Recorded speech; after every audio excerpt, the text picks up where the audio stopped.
Bom dia, boa tarde, boa noite. Eu não sei qual momento do seu dia você está nos assistindo, mas meu muito obrigado. Esse é o Pod Velocitar, a casa do cavalo de corrida. Se tem histórias boas do puro sangue inglês ou do quarto de milha, elas serão contadas aqui.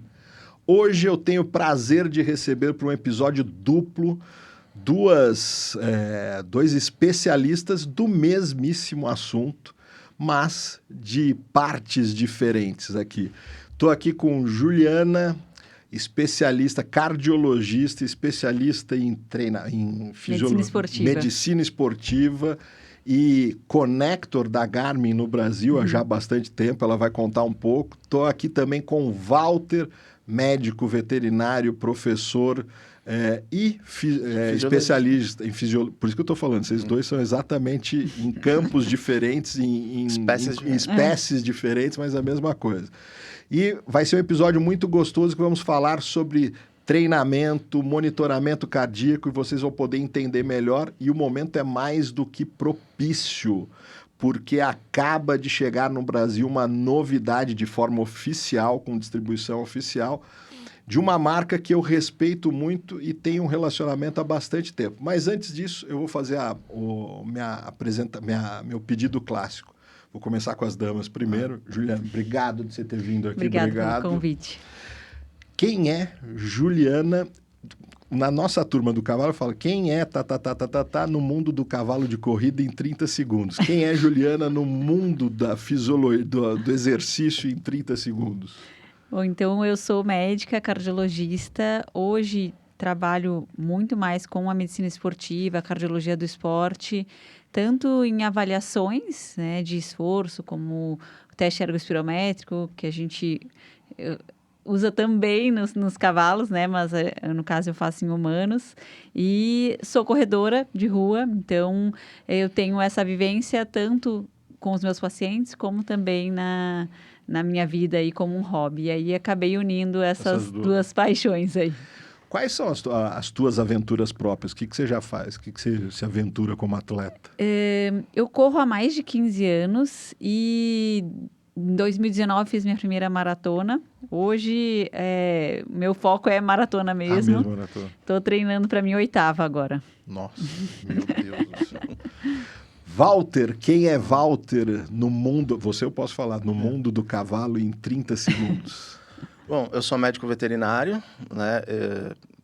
Desde criança, sempre apaixonado por cavalos, por animais de maneira geral, e sempre gostei muito de esporte. E entrei na faculdade para ser cirurgião de cavalo, e lá descobri a tal da fisiologia do exercício também na medicina veterinária. E aí, desde a graduação, foi... E vai ter uma novidade, a gente vai falar sobre um curso que vai ter daqui a pouco. Legal. Vocês dois, já mais do que provaram que vocês estão envolvidos nisso há bastante tempo. Quem me vê com esse shape acha que não. Eu vou provar que o meu relacionamento com o esporte vem de bastante tempo e principalmente com essa marca que eu gosto muito. Júlio, meu diretor, 2016, aquele pontinho azul, sou eu, 20 quilos atrás, não há 10 anos atrás, 20 quilos atrás. Essa foi uma aventura que eu fiz na Itália. Esse é o Colle di Agnello, fica exatamente na divisa da Itália com a França. É nada mais, nada menos do que o ponto asfaltado mais alto da Europa.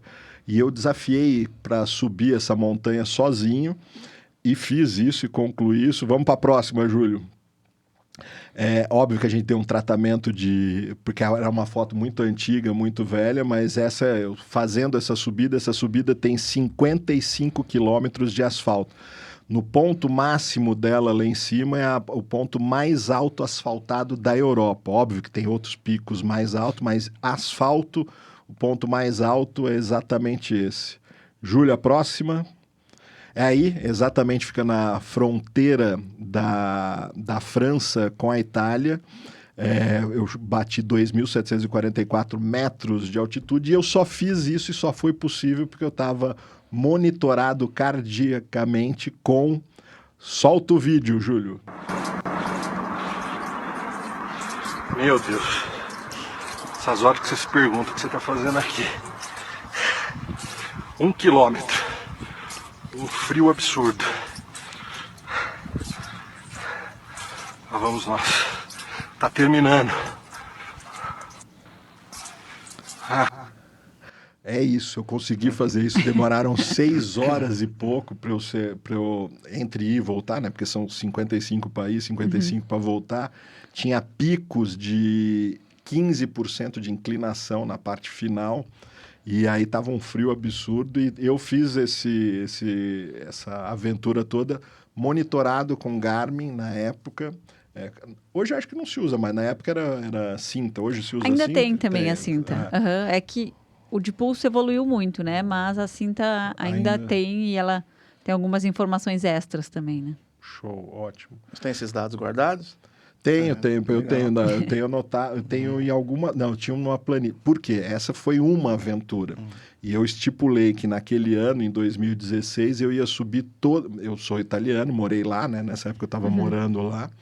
Fiquei um tempo na Itália e eu estipulei que eu ia subir todas as montanhas italianas. Então, eu fui depois para as Dolomitas. Então, eu tenho essa planilha guardada onde que eu ia subindo as montanhas e monitorando o meu desempenho. Óbvio que o tempo era ridículo, mas era uma questão muito mais de chegar ao final do que o processo. Desafio pessoal, né? Desafio pessoal, exatamente.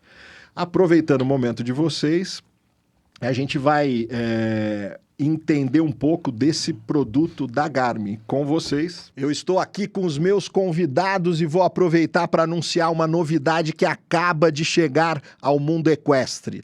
Aquilo que sempre foi decisivo nos esportes de alto rendimento. Dados, métricas e análises precisas agora passa a fazer parte de forma definitiva na indústria equina.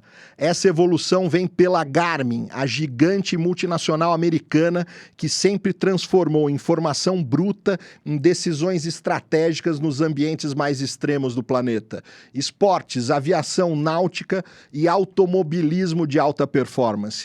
Com essa mesma lógica, a Garmin passa a integrar o esporte equestre, analisando dados por meio de sua mais nova solução, Garmin Blaze. O futuro do esporte de alto rendimento equino começa agora no Brasil. E o Pod Velocitar é, a partir desse momento, o novo conector oficial da Garmin no Brasil.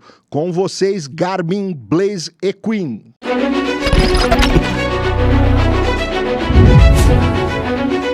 Fala, turma, bom dia. Acompanhe conosco esse dia sensacional da corrida da primeira integrante do Project Lab. The Blessing corre hoje, aqui no Jockey Clube de São Paulo. Vem com a gente.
Uscito a fare un quarto pari do programa.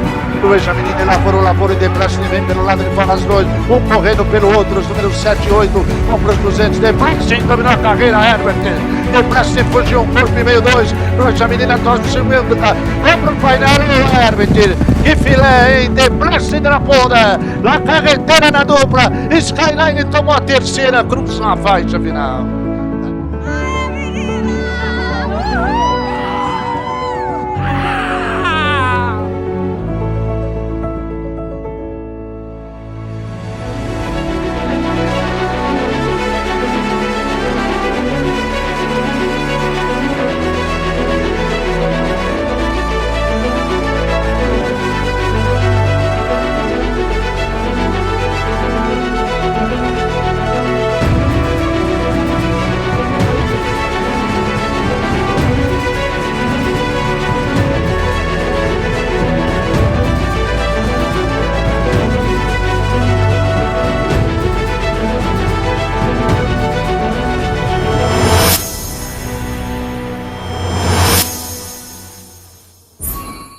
Nossa, só agora que a gente foi ter essa monitorização, né, em animais, no cavalo.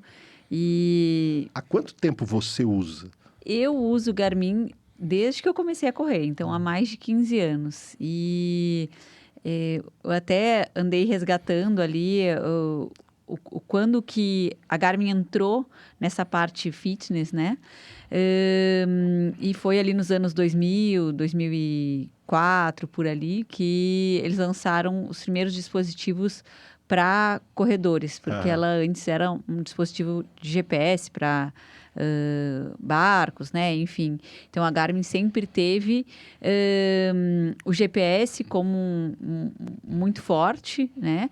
E antes da gente ter os relógios de GPS, meu pai corria, por isso que eu comecei a correr também, e só se usava a frequência cardíaca. Ele tinha que marcar a distância de carro e depois ele ia lá. Para saber o que Isso, para saber o quanto que ele estava correndo. E aí ele cruzava ali com alguns dados de frequência cardíaca, né? E os primeiros relógios, eles só mostravam distância, ritmo, né? E o tempo ali, e não tinha essa questão mais fisiológica da frequência e tudo que a gente tem hoje. Então, isso veio evoluindo aí muito nesses últimos 20 anos, né? E agora, por quanto tempo os humanos saíram na frente É ótimo saber que está chegando isso agora no Brasil, de maneira oficial. Porque quando eu comecei na faculdade, era inclusive a adaptação da Garmin humana que a gente usava nos cavalos. Você pegava um de humano Era e o tentava... Forerunner da época lá, e tinha os eletrodos que eram comprados, que era uma adaptação já para equino. Eram 2 eletrodos que punham um no peito, outro do outro lado da cernelha, embaixo da sela, escapava. Complicado tudo. E aí tinha que ficar o reloginho no cavaleiro, né? Para saber Como... distância, posicionamento, tudo isso. E agora, sabendo que está vindo algo específico para cavalo de maneira oficial, chega de gambiarra. Exato. Então, Não, porque... eu estou usando, assim, vocês viram no vídeo, é fantástico. E uma das coisas que eu acho que eu fico preocupado, principalmente que a gente tem uma classe de treinadores old school, é para eles entenderem que é ridículo o uso, assim, não precisem ficar desesperados, tecnologia, coisas do tipo, é realmente muito, muito fácil. Né? Muito prático, porque também outros que existem vão embaixo da sela, por exemplo, embaixo da barrigueira. Aí se você tem um aparelho, você tem que treinar o cavalo, tirar dele, pôr no outro. Esse é na cauda ali, rápido. Muito prático, rápido, te dá os parâmetros que a gente precisa mesmo. Agora eu vou usar vocês dois para uma coisa. Existe alta performance sem monitoramento? Não. Isso que a gente precisa entender. Isso que a gente precisa entender. Vou começar no mundo, na espécie que começou tudo isso. Me conta um pouco, Ju. Qual as tuas experiências e o quanto muda um ser humano estar monitorado e você poder ter as faixas de zonas de trabalho e tudo mais? Eu gosto sempre de falar que para a gente evoluir, a gente tem que cruzar dados, né? Então, não é só o pace, não é só a frequência, ou só a distância, enfim. Mas a gente poder cruzar qual que foi aquele ritmo com aquela frequência cardíaca, qual zona que estava. E a percepção, claro, também conta muito, né? Que no cavalo vocês não têm, tem ali uma coisa mais subjetiva de quem está olhando, mas com certeza com isso a gente consegue entender aquele momento e acompanhar, né? Acompanhar a evolução, entender de onde a gente está partindo e também trabalhar de maneira mais objetiva, porque a parte subjetiva, assim como é quase impossível no animal, no humano é difícil também, porque nem todo mundo tem essa percepção, né? E aí, os dados objetivos, eles acabam nos ajudando muito, né? E a gente já tem vários estudos que mostram que a gente individualizar todo esse treinamento com zonas de treino e essas zonas de treino serem realmente individualizadas, né? Então, a gente não se basear tanto em fórmulas, mas sim como aquela pessoa responde a um estímulo ou outro, a gente tem resultados muito melhores. Uma coisa que eu vejo no mundo do cavalo, assim, a entrada dessa tecnologia, dessas coisas, faz com que, para mim, só reforça uma coisa: o valor e a importância do treinador. Porque num ser humano você ainda tem o diálogo. E os treinadores, os nossos, principalmente os brasileiros, eles são munidos de um feeling para entender e fazer a leitura desse cavalo. E aí trabalhar na zona de individualização, fantástico. Eu tenho o meu lá. Abraços, Eli. Meu, o feeling desse cara pro cara, hoje ele não tá bem, hoje isso, hoje aquilo, não, vamos tirar o pé, é absurdo. E assim é a experiência desses caras, né? E essa leitura se é muito necessária para isso. Né? Mas aí, a partir do momento que ele começar a usar esse tipo de tecnologia, ele vai ver que vai reforçar ainda mais o feeling, né? Então, ele vai ver, às vezes, uma frequência um pouco mais alta, que às vezes já tá mais cansado, tá mais estressado, né?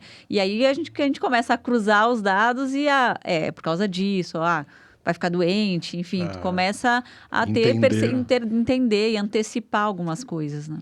Walter, como que começa isso? Não estou falando no mundo, você vai falar no mundo, mas especialmente o seu relacionamento com monitoramento cardíaco e focado no esporte. Como que desenvolveu isso? Até porque eu acho que eu conversei com 3 ou 4 veterinários. Eu falava, eu preciso de alguém como referência para isso. Todos me deram teu nome.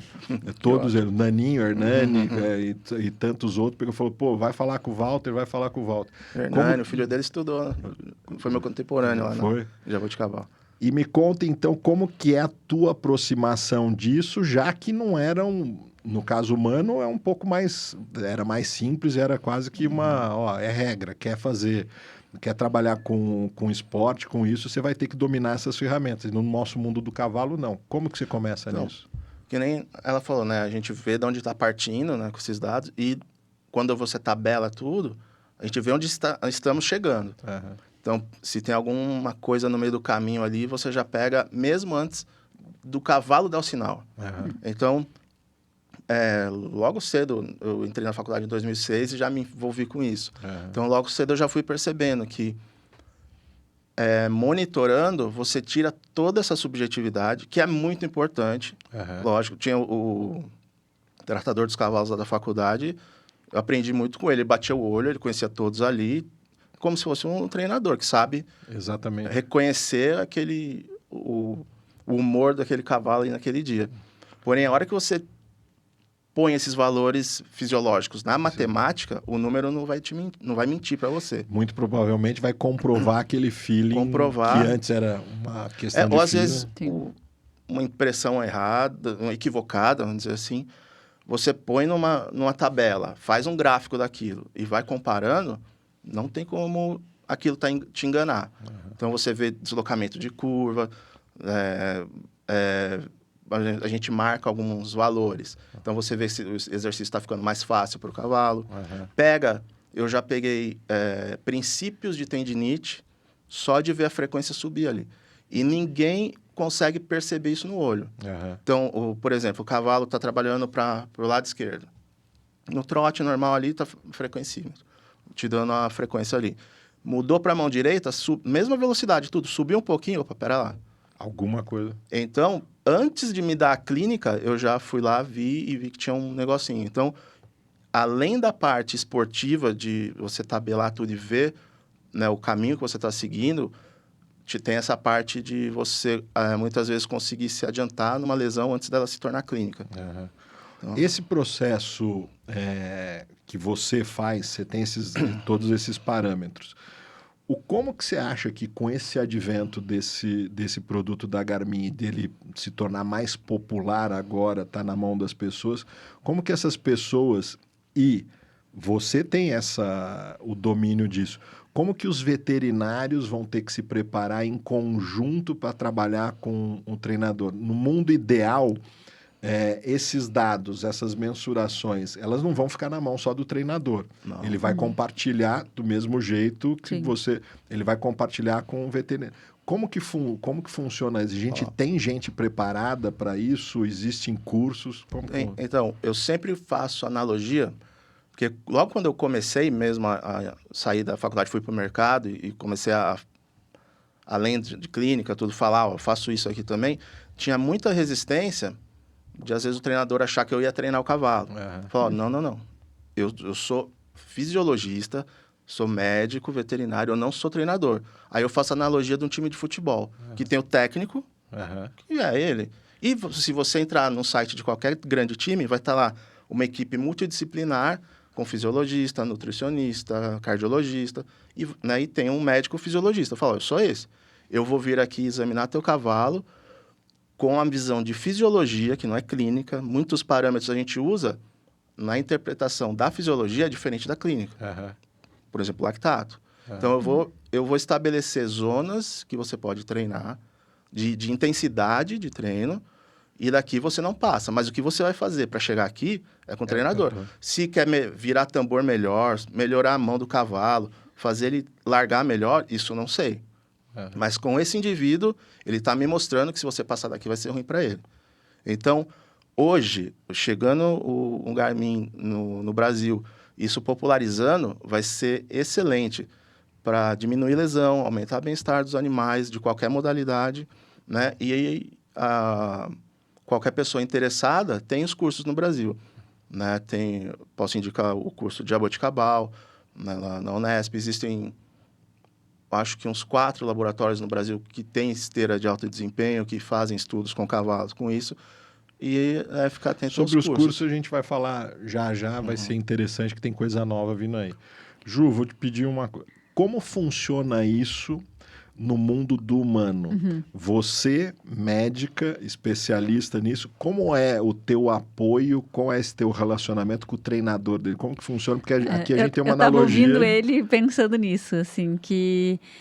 Assim, as pessoas que não entenderem hoje que as coisas são multidisciplinares e que, no fim, todo mundo quer o bem do cavalo, o bem daquele paciente, o bem daquele atleta. Tá todo mundo sonhando junto ali para ter um bom desempenho, para correr saudável, enfim, né? Então, eu sempre tento dialogar, entro em contato com o treinador. A gente tem muitos treinadores que indicam para fazer exame, né? Porque tem uma questão de saúde também envolvida. Mas, claro, sempre tem aquelas pessoas que às vezes não recebem bem, né? Mas a maioria, hoje em dia, está bem aberto, a gente interage bastante e é isso, eu não passo treino para ninguém, até porque eu também sou treinada por um treinador. E não faz parte do meu trabalho, né? Mas eu acho que são coisas que se completam para o bem daquele paciente, né? A mesma coisa. E hoje eu tenho colegas veterinários que me chamam para fazer essa parte de fisiologia. Então, o profissional lá, ele é o clínico do cavalo. Acompanha o cavalo. Aí eu vou lá. Isso, é ele. Se precisar de infiltração, como se fosse alguém que tem um raio-x, ultrassom, e vai terceirizar isso. Então, eu vou até lá, faço a planilha, monto tudo e passo para ele.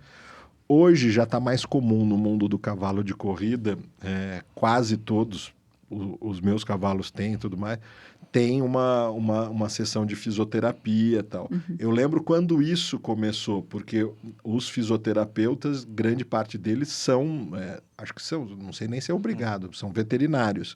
E quando eles chegaram no mundo, havia uma rejeição dos veterinários já que participavam do dia a dia. Falei, puta, um cara chegando aqui vai querer roubar meu trabalho, alguma coisa do tipo. E não, hoje eles trabalham perfeitamente como vai ter que acontecer no mundo do cardíaco, né? Nutrição também eu não faço. Eu tenho meus colegas que, tá o cavalo ali, tá precisando de uma ajuda na nutrição, precisa perder peso, precisa melhorar a performance. Tem os colegas que eu indico para ir lá calcular a dieta do cavalo. Então, é abordagem multidisciplinar. Não vai existir nenhum atleta olímpico, campeão mundial, que vai fazer tudo sozinho. Então, na veterinária é a mesma coisa. Não existe como você pensar no mais alto desempenho de cada modalidade se hoje em dia você não abrir para várias cabeças pensarem juntos. Eu tenho um livro que eu gosto muito, ele é de Tom Ivers. Tom Ivers é o pai do treinamento intervalado no mundo do cavalo. E ele fez algumas afirmações, ele morreu em 2005, então essas afirmações, vamos falar, final dos anos 90 e tal. Eu acho ela muito relevante e talvez nesse caso a gente se diferencie. Isso seja mais do mundo do cavalo e eu acho que no mundo humano a gente está um pouquinho mais evoluído, mas vou ler algumas. No esporte humano, ciência é consenso, principalmente no esporte de alto rendimento. No turf, ainda parece afronta. Então, quando você chega com algum tipo de coisa, parece que você está afrontando a velha guarda, a velha escola do coisa. Aí ele fala uma coisa que eu achei interessantíssima, mas isso era final dos anos 90, lá nos Estados Unidos, e hoje os Estados Unidos já não... Isso não é mais verdade lá. Estou lutando para que a gente possa trazer essa virada de chave também para o... Não existe nenhuma indústria no mundo desenvolvido que despreze mais tecnologia que a indústria do cavalo de corrida. Final dos anos 90. Em nenhuma outra área do conhecimento, investimentos tão gigantescos, porque os cavalos não são baratos, são feitos com tanta simplicidade, para serem logo depois entregues em mãos despreparadas, reduzindo as chances do sucesso a praticamente zero. Em nenhuma outra atividade, o empirismo e a desinformação e as crenças sem qualquer embasamento científico desempenham um papel tão relevante. Anos 90, isso era realidade lá nos Estados Unidos. Hoje já não é mais. Eu já ouvi isso. Ah, doutor, isso aí não dá nada não. Pra que isso, doutor? Não, já ouvi. Mas eu vou dizer que a gente ainda tem. Mesmo nos humanos, ainda tem aquele pessoal, é Nutella, é raiz. Ainda mais se mas eu sempre falo assim, por exemplo, meu pai corria maratona na década de 90. Naquela época, ele sempre buscou tudo que tinha de melhor disponível. Ele usava frequencímetro, ele usava o melhor tênis. Só que não tinha o que a gente tem hoje. A gente evoluiu, né? Então, a gente tem que aceitar que as coisas evoluíram para melhor e que tudo isso nos ajuda. A pessoa que não quer aceitar isso, ela vai ficar para trás. Agora, no teu mundo, esse não aceitar, ele talvez seja de uma minoria. É uma minoria ainda. Não existe um treinador no teu mundo que ainda seja da... Tem? Alguns acho que ainda tem. Essa eu acho que ainda é uma minoria, mas alguns acho que ainda tem, sim. Eu tive sentado na posição de vocês, para mim, os meus dois maiores ídolos no turf. Não sei nem se vocês sabiam dessa história. O recordista mundial de vitórias é um brasileiro, ativo ainda, Jorge Ricardo, tem 13 mil e tantas vitórias, é um jockey. Ele está ativo, teve aqui. Ele é recordista no Guinness. Não existe nenhum jockey no mundo tão vencedor quanto ele. Ricardinho deve ter 60 e poucos anos, mais ou menos. E é um cara que eu pude fazer essa pergunta, né? Porque tá no turf há tanto tempo, aí eu pergunto para ele, o que mudou das metodologias de treinamento quando você começou com 15 anos para hoje? Ele falou, Herbert, praticamente nada. E o que não é realidade lá fora. Na mesma posição estava o João Moreira, que é um jockey de maior sucesso internacional. Tem uma declaração dele, da imprensa internacional sobre ele, fantástica, vou lembrar ela depois, que corre Hong Kong, Estados Unidos, é um jockey internacional. Ele falou, não existe hoje um cavalo para subir na pista de um hipódromo desses fora que não souba monitorado. Assim, não existe essa realidade e tal. Ele vai para a pista, o cara sabe frequência, velocidade, galão, o que foi, e cruza dados e compara. E aqui a gente... Agora com a Garmin vai. Tomara, nesse pare mesmo. Ô Ju, vou falar com você se prepara que a pergunta vai ser a mesma. O que é possível melhorar? Ainda hoje... Eu fiz uma postagem que eu brincava sobre genética e treino. A genética, você nasce com o limite. O treino estabelece o quanto você vai chegar nesse limite, né? O quanto disso. O que você vê que é possível expandir esses números, essas performances dentro do mundo do humano com um treinamento bem feito? E aí é óbvio que é com tudo, né? Não é só treino. Assim, depende muito do nível que está partindo aquele atleta, né? Então, se é alguém que já está mais iniciante, a gente pode ter um salto enorme, né? Então, ali 20%, 30% de melhora em um ano.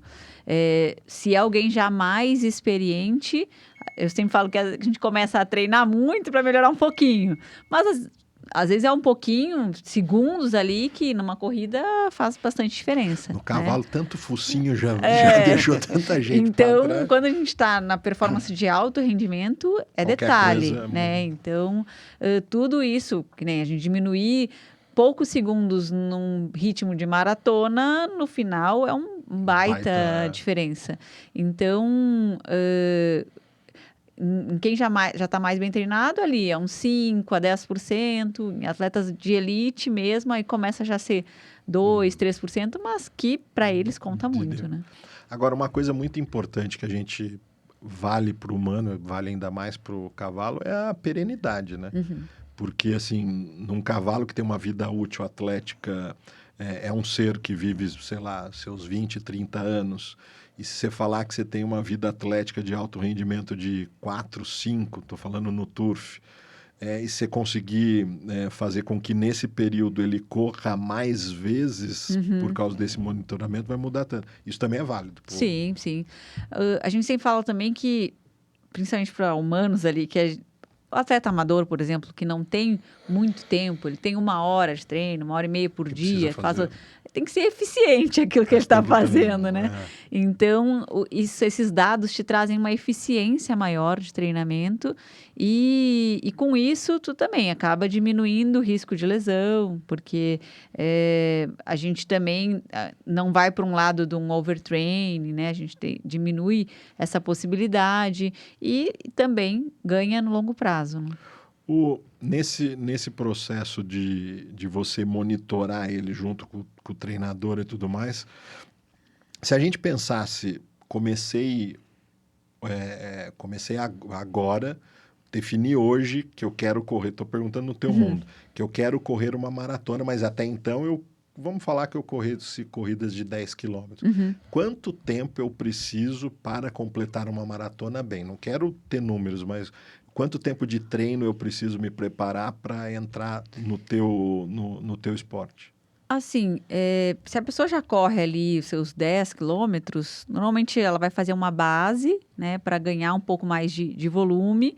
E a gente fala de um período específico de treino de 16 semanas, com foco especificamente na maratona. Se a pessoa já treina 10, ela já está mais ou menos numa base, né? Então, daria ali mais ou menos uns 6 meses para ela entrar, aumentar um pouquinho a base dela e depois fazer esse período específico. Walter, vou voltar na primeira pergunta dela. O que é possível, dentro dos parâmetros, melhorar de um indivíduo? Existem dados, né? Óbvio que cada caso é um caso, mas é comprovadamente que se eu tiver não é só genético, porque muita gente acha que treinar cavalo de corrida é galopar, dar um pouco de condicionamento, e se ele é talentoso ou não, isso faz parte da genética dele. O quanto que está desse residual é possível aportar no treino? Olha, não só no treino, mas no manejo geral. Por exemplo, eu vi hoje que você estava colocando um monitoramento lá para ver se dorme bem. Essa parte do sono em cavalo muda tudo. Não só em cavalo, né? O descanso tem que estar planejado no treino também. Sim. Então, o manejo em si também tem muita coisa para melhorar em cavalo. Eu não sei te falar uma porcentagem assim, quanto tempo, mas umas 4 semanas você consegue, o cavalo tá domado para aguentar alguém em cima e correr a primeira vez, até 4 semanas você consegue preparar um cavalo para isso.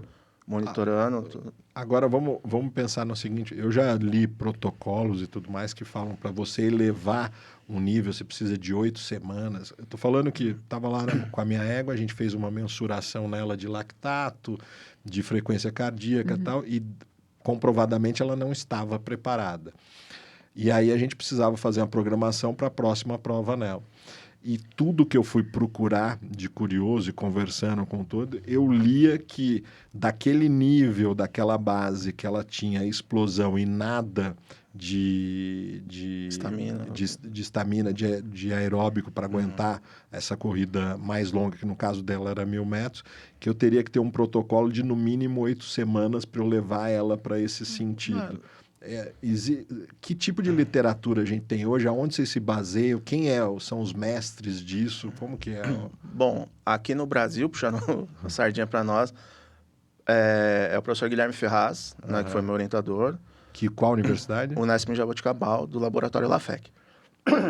Então, na Unesp de Jaboticabal, essa referência eu já tive, a gente pode dizer que vocês têm todos os apetrechos, a literatura, tudo que... No Brasil, hoje, é o laboratório que mais produz para a fisiologia do exercício. Tá. Puramente, fisiologia do exercício é lá. Para nós leigos, me fala, quais são, o que esses E, equipamentos assim, que vocês têm a lá? gente, o que lá tem é uma esteira de alto desempenho, que várias hípicas hoje já tem uma esteira de trote e tal. Essa de alto desempenho é para o cavalo galopar mesmo. E Aquela só de veloz. curiosidade, que velocidade que eles chegam?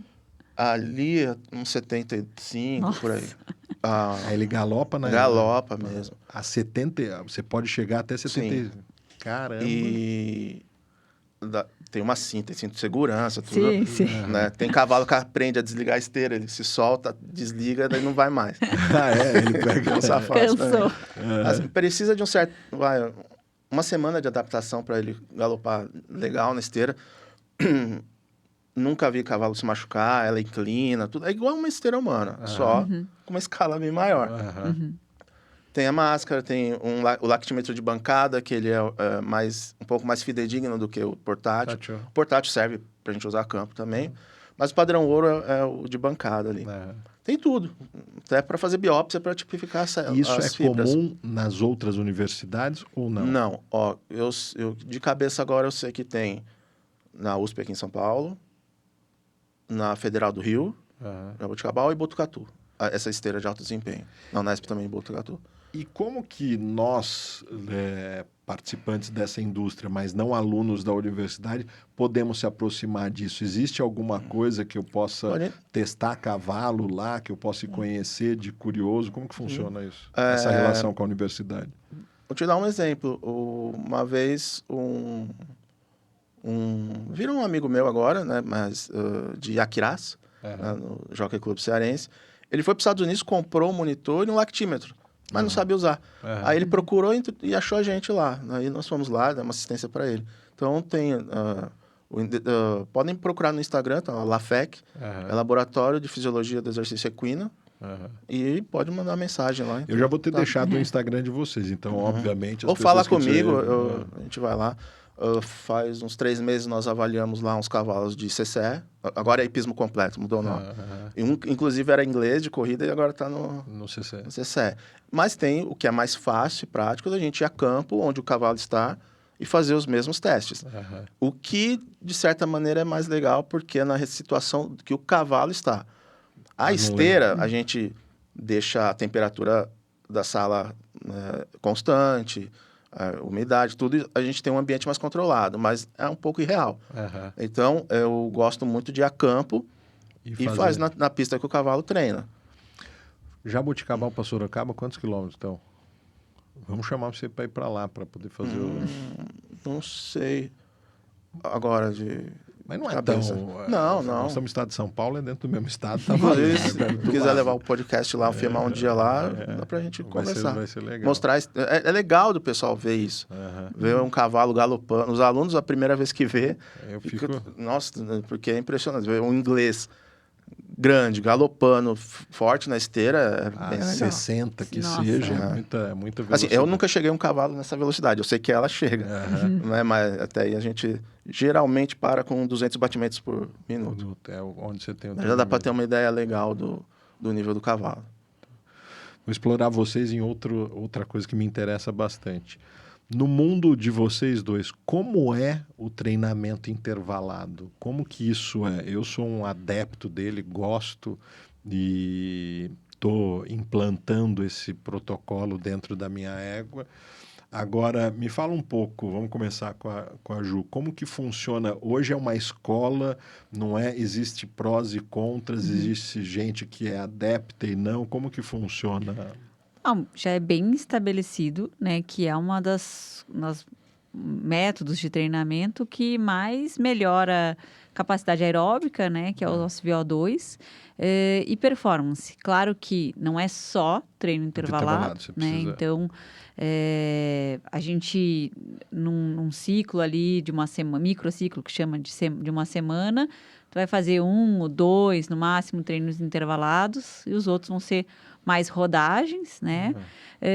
Mas, com certeza, é uma coisa que, para quem quer evoluir, é necessário. É uma, vamos dizer, é uma constância. Todo mundo usa dessa metodologia para, óbvio que como você falou... E assim, as pessoas às vezes têm muito medo, né, dessa questão da intensidade, mas vou te dar um exemplo que até mesmo em quem tem doença cardíaca, a gente tem muitos estudos que fazendo isso na dose certa, com a orientação adequada, com a avaliação certa, isso é seguro e ajuda a melhorar a capacidade aeróbica. Perder peso também, né?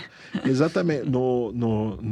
Na questão dos cavalos, toda vez que eu chego com essa conversa, como você tem o tiro, você tem o sprint, as pessoas têm um certo... vai machucar, não estou nem falando de lesionar tecido mole, assim, vai quebrar o cavalo no sentido de vai ser mais extenuante. As pessoas não entendem que esse processo é que leva para o próximo... E eu acho que é importante isso que eu falei, né? Na dose certa. Então, tem um treinador que está te passando de maneira orientada, não é a pessoa que saiu fazer 1 milhão de tiros do nada, não sabe nem que intensidade está fazendo. E aí entra toda essa questão da monitorização, né? Então, a gente tem saber os nossos limites e trabalhar dentro de uma dose adequada. Quanto tempo de intervalo em cada... Isso, a recuperação... Eu gosto muito... Antes da gente entrar no cavalo, deixa eu só fazer uma pergunta. No caso dos humanos, existe um padrão de tempo de recuperação para a gente entrar... Isso depende muito aí do treinador, né? E do método que o treinador usa. Então, e de qual... do que ele quer trabalhar ali no treino, né? Então, se ele quer ir realmente lá no VO2 máximo, que é o máximo... Ou não, se ele quer trabalhar, às vezes, um tiro mais longo. Então, isso vai variar muito. A gente tem o treino intervalado que a pessoa faz com descanso passivo, totalmente parada. Tem um que ela faz um trote leve. Então, vai se jogando, assim, conforme a metodologia do treinador. E cada um pode ser mais adaptável para um indivíduo ou não? Sim, sim. A gente hoje trabalha também com um teste genético esportivo, né, para endurance, que já nos dá também... já orienta nesse sentido. Isso, nesse sentido, assim. E esse teste não é para dizer assim, essa pessoa não é para esse esporte. É mais para dizer assim, essa pessoa vai responder melhor no treino assim. Evita fazer treino assim. Mede o quê? Ele mede alguns genes relacionados à parte esportiva de endurance. Então, a resposta de VO2, coisas... quantidade de fibra de contração fibras, rápida. Fibras musculares, isso, capacidade oxidativa. Tem uma enzima que... ela só é produzida em algumas pessoas e ela tem muito relação com essa questão muscular. Então, são alguns dados ali que, às vezes, na percepção, tu até pensa, eu já tinha essa percepção, mas aí, na hora que tu vê a genética, tu comprova, entendeu? Walter, como que é o treinamento, como que chegou esse processo do treinamento intervalado e hoje, do mesmo jeito que a gente vê nos humanos, já conversei com outros treinadores de humanos e para eles é uma constância, tem que usar, óbvio que dosando, fazendo as medidas certas. Isso hoje a gente poderia afirmar que é uma constância? Tem. Principalmente no pessoal do enduro. O enduro equestre foi a principal modalidade que abraçou para abraçar, inclusive, o monitoramento durante a prova. Porque antes morriam muitos cavalos, de fato, e aí instituíram os vet checks. Então, você tem uma prova longa, de tempos em tempos o cavalo para, ele é examinado, e ele tem que recuperar. É outra coisa que é muito legal, o monitoramento. Você vê a velocidade de recuperação.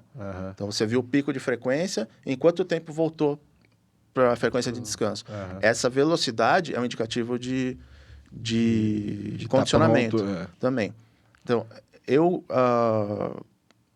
tenho alguns parceiros, vou falar, do hipismo completo, que esse ano eu estou tentando preparar os cavalos para o cross, focando no intervalado.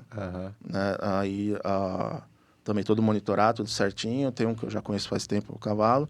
E vamos tentar colocar, para eles se prepararem para a prova de cross, o intervalado. Porque daí no CCE tem salto, adestramento, também outras questões. Mas nenhum deles eu consigo fazer isso se eu não souber a frequência máxima. Então, eu tenho que ter um parceiro, um cavaleiro, um amazona que confia e levar o cavalo até o máximo. Limite. Eu descobri a frequência máxima e eu estabeleci as zonas de frequência. Porque, do contrário, fica o intervalado às cegas. Então, eu não sei. Eu dei um pico de frequência aqui, mas quantos por cento eu estou fazendo do que esse cavalo está pronto para aguentar agora, por exemplo?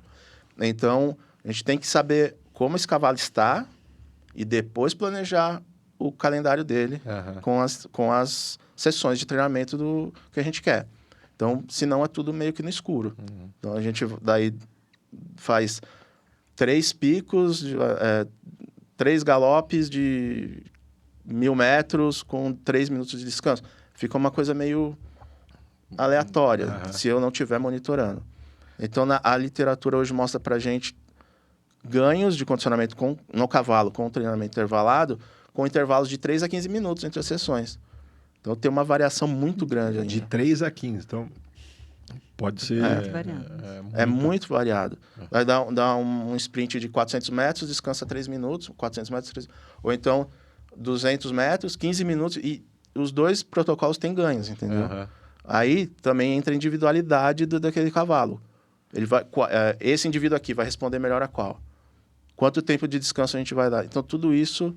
É um pouco do... É a arte que eu falo, é a arte do negócio. Achar o ponto certinho para dar outro estímulo, descansar outro estímulo. Então... Você já teve, eu escuto você falar bastante de hipismo, de concurso completo, de enduro e tal. Há algum tipo de aproximação da indústria do cavalo de corrida com a faculdade ou não? Até então isso é... Eu sei que o laboratório deu muita assistência antes de eu entrar nele. Na verdade, antes de eu voltar para o mestrado. Então, tinham áreas na região de Jaguariúna, que o laboratório foi dar assistência lá. Que era específico eles compraram a esteira, tudo, e focaram... E tiveram sucesso. Tiveram bastante sucesso. Mas isso faz tempo? Deve ter sido 2010, por aí. Tá, então, assim, recentemente não tem Recentemente, com a esteira, assim, não. Mas eu vou a campo e... E aonde você vai? Falando aqui em São Paulo, Jockey Clube Cearense e aqui em São Paulo. Então, você chega, no hipódromo para fazer algum tipo de teste e tudo mais. E quem são os treinadores que são adeptos de... Aqui em São Paulo, eu converso muito com o Thiago Aidar. Tá. Ele esteve aqui, a gente bateu um papo. Inclusive, ele foi aluno do professor Guilherme Ferraz. Também aqui ele em foi São aluno Paulo, antes do professor entrar em Jaboticabal. Thiago Aidar é uma das cabeças mais jovens daqui dessa escola tudo. Talvez por isso ele tenha uma abertura melhor para esses protocolos, essa coisa. Provavelmente, Thiago, você vai começar a usar frequencímetro em breve. Rio de Janeiro, eu sei que tem o Fabrício Borges, é um cara que teve uma incursão bastante, inclusive a gente já convidou ele para vir aqui, treinou um tempo na Suécia, teve uma vida no exterior bastante intensa em algumas praças e por isso talvez ele seja mais aberto. No Rio, eu converso muito com a Carol Regis, que ela é cardiologista, né? Então, inclusive, aquele vídeo da piscina foi feito com o cavalo dela. Com ela. Vamos falar nesse processo todo. Se vocês... Vou para os dois mundos de novo, porque acho que tão fantástico as perguntas. Você poderia responder do dela, ela poderia responder do dele, que é exatamente a mesma coisa. Quais seriam as dicas para quem está começando? Comecei agora, eu sou um atleta, comprei meu primeiro frequencímetro, estou falando coisa básica mesmo, assim. Como que eu começo e inicio nesse processo de monitoramento? Eu acho que o primeiro é a pessoa entender qual que é o seu basal. Né? Então, como ele falou, né? Levar ali numa frequência máxima, porque a gente estava até conversando aqui antes o quanto isso, a gente avaliando cada vez mais pessoas, e a gente vê que as fórmulas usadas ali na medicina, elas são de 1975. E elas erram muito, muito. Não tem como tu botar as pessoas em fórmulas. Hoje em dia, a gente sabe que cada um responde de um jeito. Então, Você fala os aquelas de frequência idade, cardíaca máxima, 220 menos a idade. Essas fórmulas, elas erram demais. Então, individualizar e entender primeiro o teu basal é o primeiro ponto. Me fala dessa fórmula, não sei se existe. Se eu usasse essa fórmula, usando essa fórmula, o que você já viu de diferença, assim? Que se eu fosse usar, ia dar tal número e na realidade era... Essa fórmula, ela erra principalmente em extremos de idade. Então, pessoas que são muito jovens e pessoas que já começam ali mais no envelhecimento, né? Por quê? Porque quanto mais velha a pessoa, em teoria, a frequência máxima dela seria menor. Então, por exemplo, já vi, a frequência prevista era 160 e poucos e a máxima no teste lá que a gente faz deu 180. Ela estaria limitando muito o exercício dela. Para a gente ter uma noção, o 160 no teste dela bateu no início da onde a gente começa a fazer esses treinos intervalados. Então, se ela limitasse a 160... Não ia ter efeito nenhum. Não ia ter quase efeito nenhum. Ia estar só treinando ali moderado e ia estar restringindo muito a chance dela ganhar, né? No cavalo tem isso? Tem algumas fórmulas que mesmo que dê errado, mas existia uma teoria velha, envelhecida, que pregava isso? O aparelho que eu uso, quando eu comprei, tinha lá na fórmula para cavalo. Aí eu olhei assim, mandei e-mail para o fabricante. De onde vocês tiraram isso? Nunca me responderam. E nunca bateu. E era alguma coisa assim, um fator de correção. Era a fórmula humana com fator de correção ali. Não sei de onde saiu, nunca achei e nunca deu certo. Eu montei até uma planilha de Excel só para eu jogar os dados e já sair os gráficos. Eu coloquei lá a frequência estimada e coloquei essa fórmula, mas assim, nunca usei, porque não bate. Então eu vou lá e testo mesmo, faço o cavalo correr e vejo. Então, no caso do puro sangue inglês é muito fácil isso, porque num treino eles já pegam a frequência máxima, então não interfere muito. Vai ter modalidades que a pessoa fica meio assim, mas... De levar ao máximo. Porque assim, em teoria parece que não leva. Assim, eu esclareço muito bem os riscos. Primeiro, quem está montando tem que saber o que está fazendo. E tem que ver se tem uma pista adequada, né? Eu olho tudo, vai que tem um buraco de tatu no lugar, entendeu? Então a gente olha tudo isso, quer fazer, vamos fazer, que é bom. Se não, dá para fazer testes submáximos também. Mas para um treinamento intervalado, eu gosto de saber da frequência máxima. Do que você vai poder... E isso é individual também, né? Ela falou, não consigo pegar um cavalo e transferir esse dado para outro. Não dá. Não dá. Só testando. Testando, e é uma das coisas que eu gostei também, é individual, não tem como você trabalhar tropa, assim, pegar o valor de um e extrapolar para os outros. Mesmo se fosse gêmeos, não dá. Então... Vou usar para os dois também uma outra pergunta, que é uma curiosidade minha. No caso principal, não é tanto o teu caso, que você está falando que você prepara mais para uma maratona e tudo mais. No caso dos cavalos, a gente tem as provas mais de curta distância, que praticamente eles ficam quase que no anaeróbico o tempo todo. E isso é muito importante o estoque de glicogênio do cavalo. Existe, aí eu estou indo para o mundo do tambor, saindo um pouquinho da corrida. Existem duas escolas completamente diferentes, a brasileira e a americana. A americana, eles preservam ao máximo o cavalo em termos de aquecimento, faz um aquecimento mais mínimo, mais para soltar a musculatura, entra, larga, tal.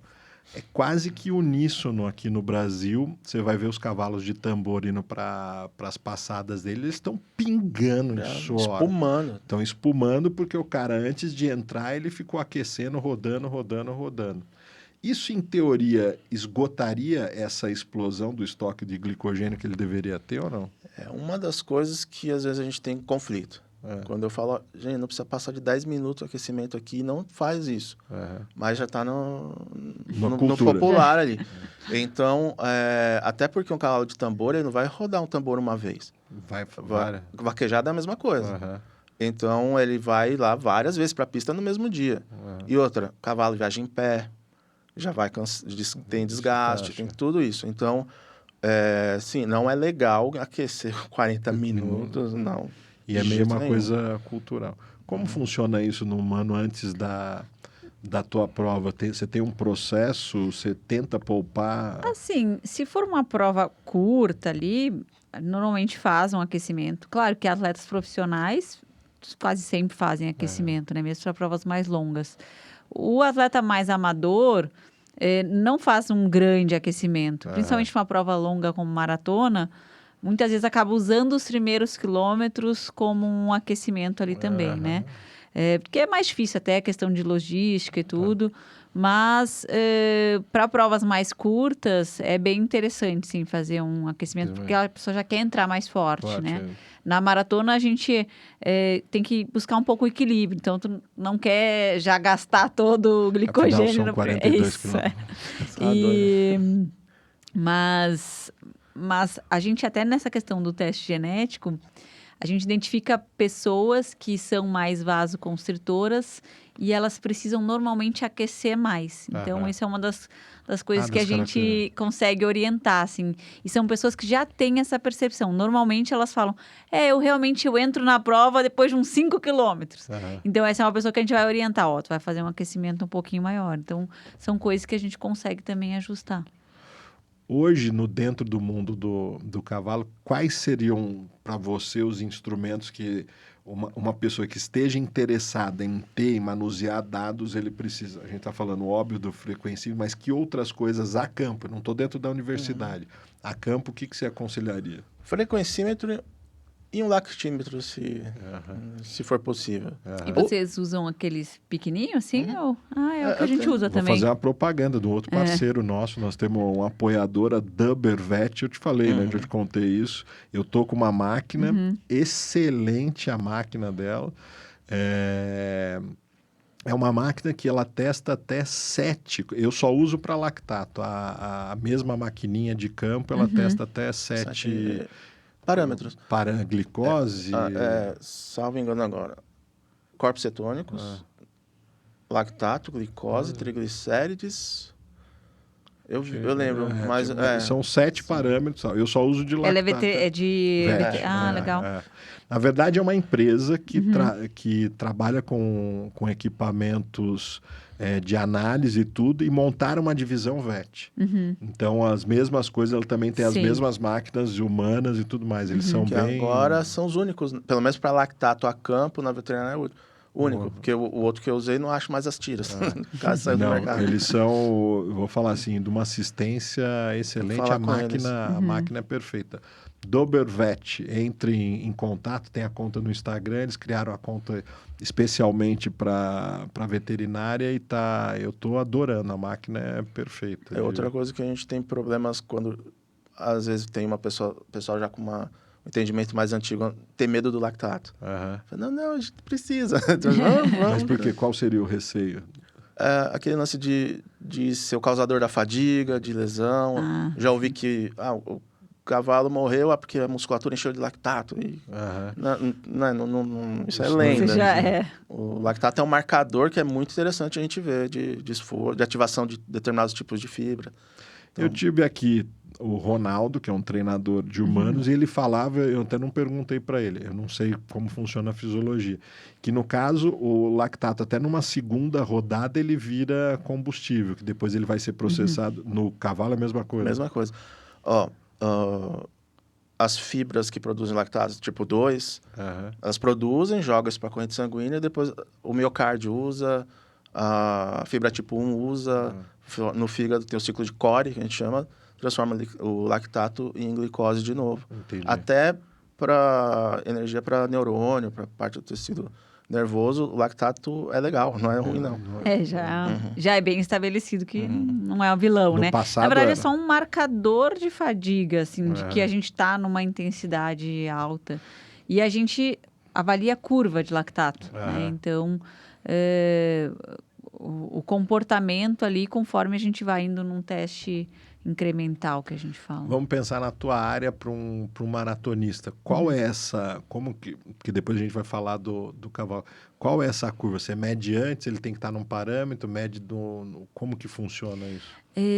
A gente tem 2 tipos de teste que a gente faz, né? A gente faz tanto um teste máximo, que a gente vai lá do mínimo até o máximo, e a cada estágio a gente mede o lactato, para entender todo o parâmetro ali do paciente, mas a gente tem um teste específico para ritmo de maratona, que a gente pega, entende qual que é a ideia ali de ritmo que a pessoa já estava pensando, que o treinador dela acredita que é possível, e isso são variações pequenas, né? Como eu falei, às vezes 3 segundos faz muita diferença na maratona.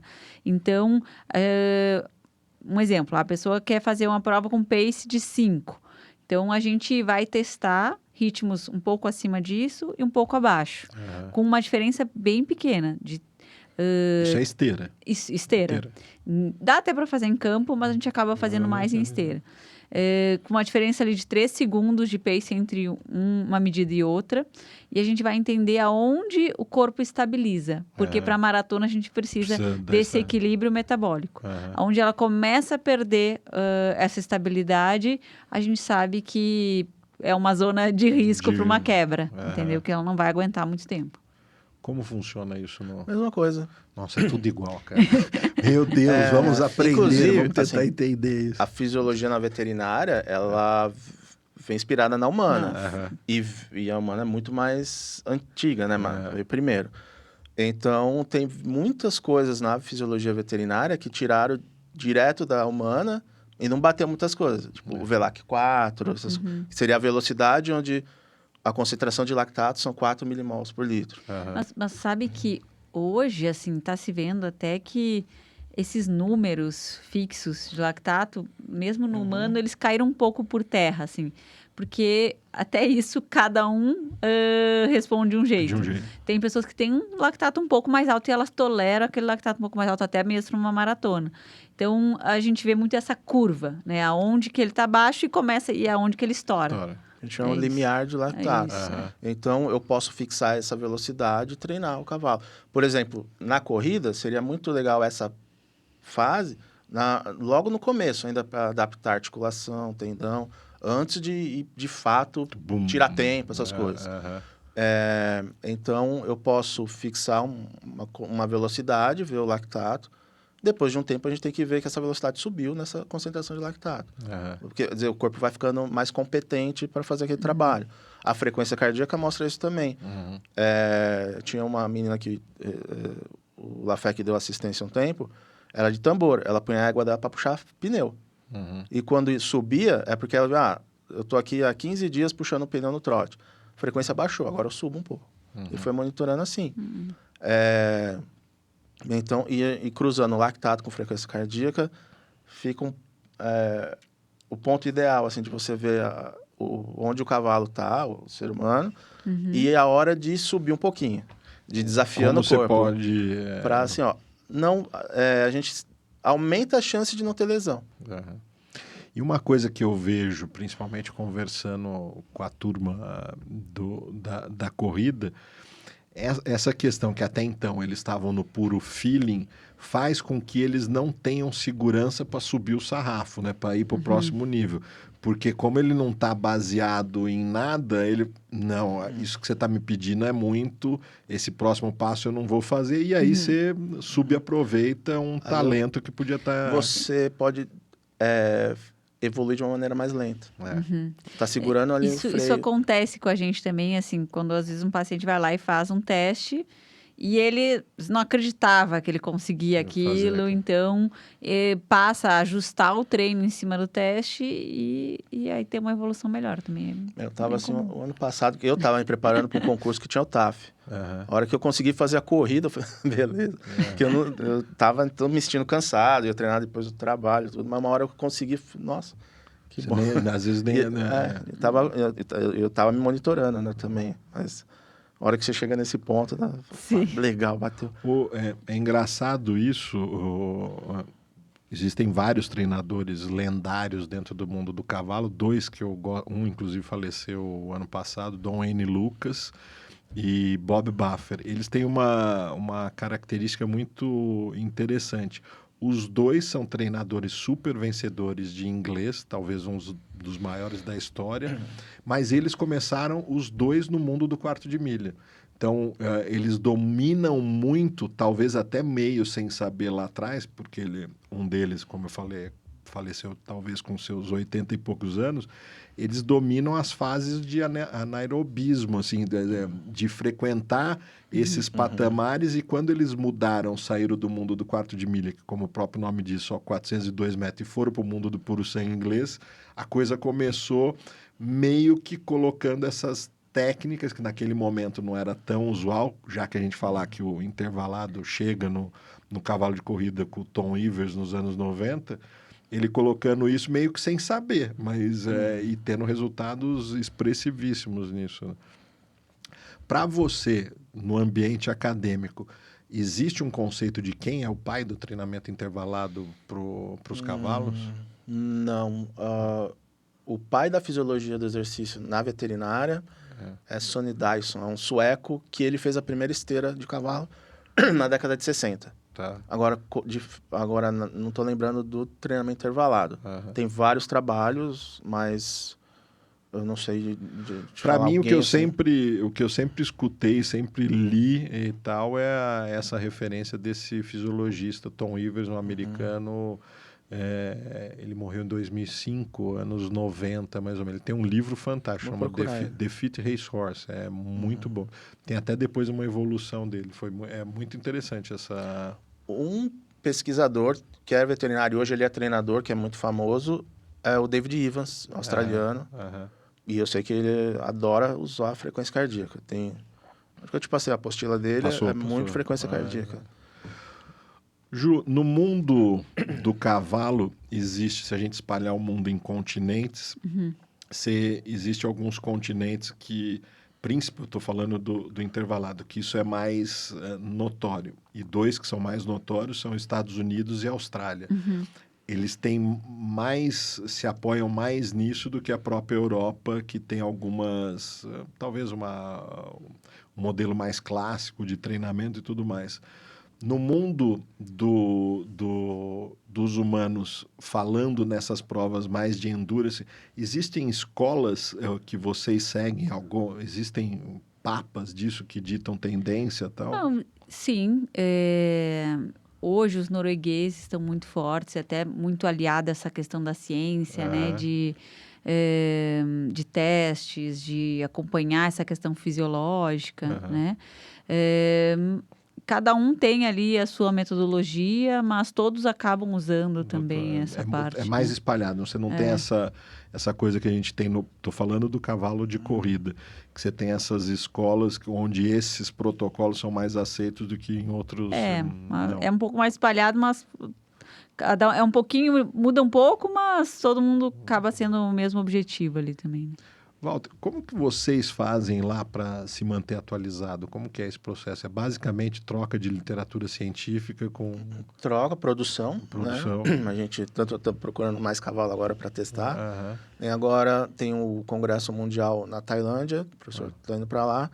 E Congresso Mundial de Veterinária. E aí engloba tudo. De equino, veterinária equina. E em agosto tem o principal no mundo, que é de 4 em 4 anos, que é o ICEP, International Conference of Equine Exercise Physiology. Esse é de 4 em 4 anos, junto o mundo inteiro. Cada lugar... De equino só. Esse ano vai ser em Tóquio.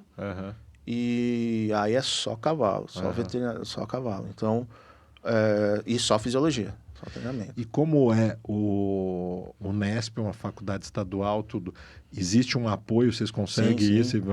Tem FAPESP, aqui no São Paulo, CNPq, mas eu não sou mais aluno lá. Né? Esse ano, se eu for, vou ter que bancar do bolso. Mas quando eu era doutorando, sim, tinha bolsa, tinha os auxílios, sim. E nós que estamos do lado de cá, não somos alunos, como que a gente pode ter acesso a esses materiais produzidos? Como que funciona? É site? Como que é? Tem o meu Instagram, que a gente Vou tentar, inclusive, falar mais sobre isso. E as produções científicas, né? E quando tiver, procurar os cursos. Porque é a maneira que a gente encontrou hoje de tirar da academia e jogar para fora, para o mercado. Para o pessoal usar, né? Não adianta nada a gente ficar lá usando até dinheiro público e não dissemina isso. Então, tudo que a gente faz lá é para uma hora ou outra chegar para o pessoal usar na pista. Para o bem público. A mesma coisa funciona no teu mundo, não? Como que funciona? Sim, sim. Existem congressos específicos de esporte? Ah, sim. De medicina esportiva, principalmente, né? Se a gente falar aqui no Brasil, existe... Dentro do Brasil, isso acontece com uma certa frequência? Todo ano, basicamente, Estou falando isso para poder facilitar, porque eu acho fantástico, já que é muito... Até mesmo... a turma do cavalo se aproximar disso para tentar entender. Mas uma coisa que eu ainda sinto falta na medicina em si, eu acho que a gente ainda fala muito de doença, não tanto de esporte. Isso, do esporte, da performance. Talvez fique muito mais para a educação física. E mesmo na medicina esportiva, eu ainda sinto um pouco de falta disso. A gente teve aqui um veterinário, Dudu Limonge, ele fez uns apartes que eu achei interessante. Pegou e falou que a medicina veterinária, ela consegue, às vezes, andar na frente da humana exatamente porque eles não têm as amarras de aprovação de testes, de coisa. Então, às vezes, ele contando... Eu não vou lembrar porque eu sou leigo, mas ele falando de algumas técnicas que ele usa... Acho que de célula-tronco, de um monte de coisa que, pelo falar, a medicina veterinária está anos na frente. Porque a gente... RP.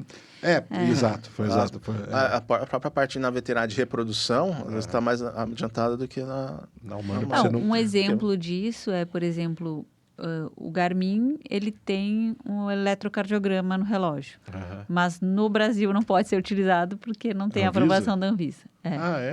Então, esse modelo, ele é apto a fazer eletrocardiograma, mas só nos Estados Unidos. No Brasil, não pode, por uma questão de... Como que funciona? Aí eles têm que desabilitar aqui?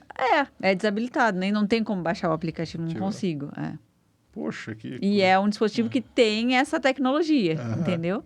Então, a gente esbarra nessas coisas ainda aqui, né? Poxa, que pena. No cavalo, vamos falar dessa parte de eletro. Como que funciona isso? Tem outra coisa também que eu penso. Eu não sou cardiologista, né, veterinário, mas todo cavalo que é para ser atleta tem que passar pelo... Eu acho necessário passar com o cardiologista antes. Eu aprendi isso com o Dr. Macruz, que era um patologista aqui de São Paulo. Eu conheci ele, eu acho que ele já tinha 96 anos, fazendo uma necrópsia de um inglês, lá na chácara do Jockey. Teve morte súbita. E daí ele abriu o coração na nossa frente, eu ainda estava na graduação, e falou, tá vendo os cordões aqui? Esse cavalo aqui ele é encurtado. Se tivesse feito o exame... Não ia deixar ele fazer o esporte. Então, aí ele fala, tem muita morte súbita que é por causa disso. Começa a apertar o cavalo, sobe a frequência, a pressão e estoura. Então, hoje a cardiologia veterinária está bem avançada. Tem aparelhos próprios para... O traçado de cavalo e humano é um pouco diferente. Isso seria o acaso ou é genético?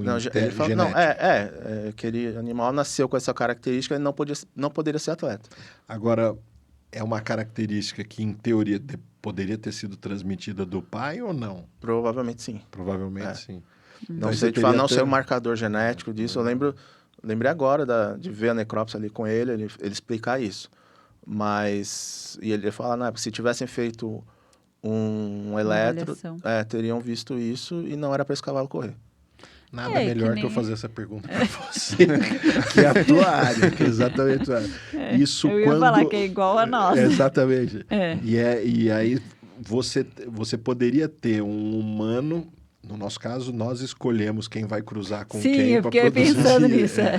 No nosso caso é isso. Mas no caso, você teria um gene que poderia ser genético e essa pessoa... E assim, hoje a gente... As principais doenças ali de morte súbita em atletas jovens, elas são genéticas. São genéticas.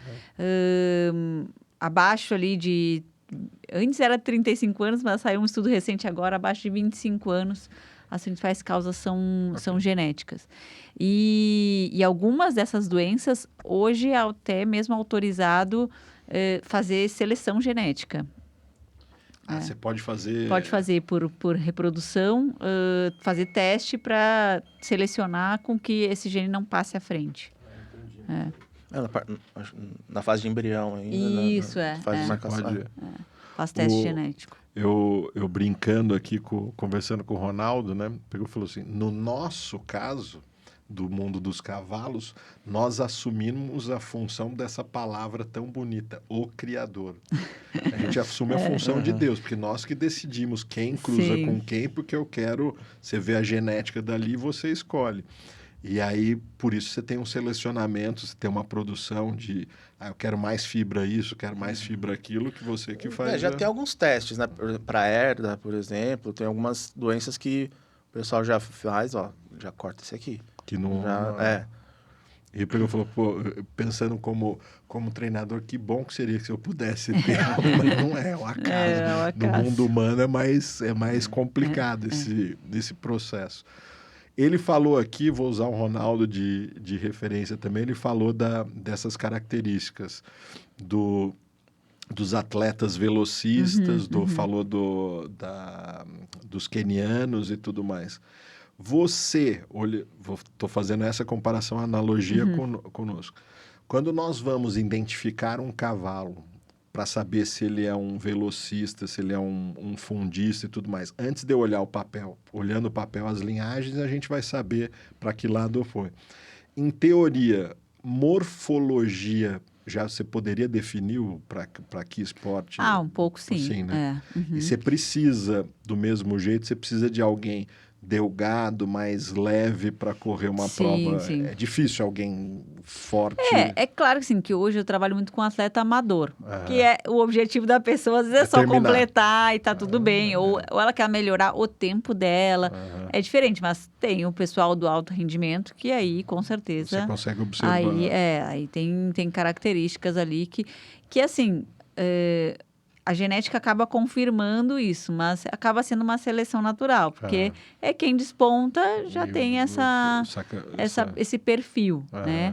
Ou quem lesiona menos, tolera o treinamento mais intenso, com volume maior, então acaba sendo uma seleção natural. E a gente vai ver, tem uma atleta recente que eu acompanho, ela foi a melhor brasileira de maratona no Brasil esse ano, né?